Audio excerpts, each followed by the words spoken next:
తన తండ్రిని కొడుకు అడిగిన ఒక సందేహం.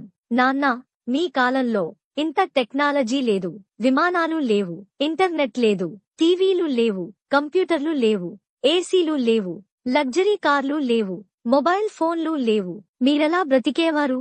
దానికి ఆ తరము తండ్రిగారు ఇచ్చిన ఆన్సర్: మీ తరమువారు ఈ రోజుల్లో ఎలాగైతే ప్రార్థన లేకుండా, మర్యాద లేకుండా, ప్లానింగ్ లేకుండా, క్రమశిక్షణ లేకుండా, పెద్దల ఎడల గౌరవం లేకుండా, మన చరిత్రపై అవగాహన లేకుండా, కుటుంబ విలువలపై ఏమాత్రం పట్టింపులు లేకుండా, ఏ మోరల్స్ లేకుండా రోజులు ఎలా గడిపేస్తున్నారో, మేము ఆ మోరల్స్ అన్నీ పాటిస్తూ ఆనందముగా జీవించాము. మేము మీలాగా వాహనం నడిపేటప్పుడు హెల్మెట్ ధరించలేదు.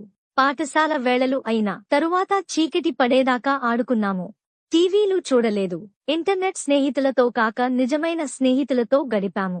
దాహము వేస్తే కుళాయి నీరు, బావి నీరు త్రాగాము. బాటిల్ నీరంటే ఏమిటో తెలియదు.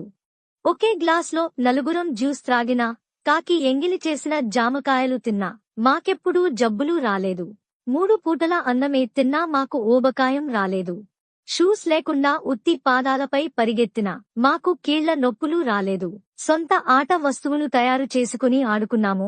అష్టాచెమ్మ, 7 పెంకులు, కోతి కొమ్మచ్చి, వైకుంఠ పాళి ఆడుకున్నాము. బంధువులతో కలిసి మెలసి ఆనందముగా ఉన్నాము. పిలువకపోయినా స్నేహితుల ఇండ్లకు వెళ్లి వారి తినుబండారాలు ఆరగించాము. మావి బ్లాక్ అండ్ వైట్ ఫోటోలే అయినా వాటి వెనుక ఎన్నో మధుర స్మృతులు. బహుశా మా తల్లిదండ్రులు చెప్పినది ఆచరించిన చివరి తరం మేమే. మా వారసులు శాసించినది పాటించే మొదటి తరము మాదే కావచ్చు. అయినప్పటికీ మీ యాంత్రిక జీవితానికి యథాశక్తి సహాయపడుతున్న వాళ్లము. మేము ఒక లిమిటెడ్ ఎడిషన్ మోడల్స్ లాంటి వాళ్లము.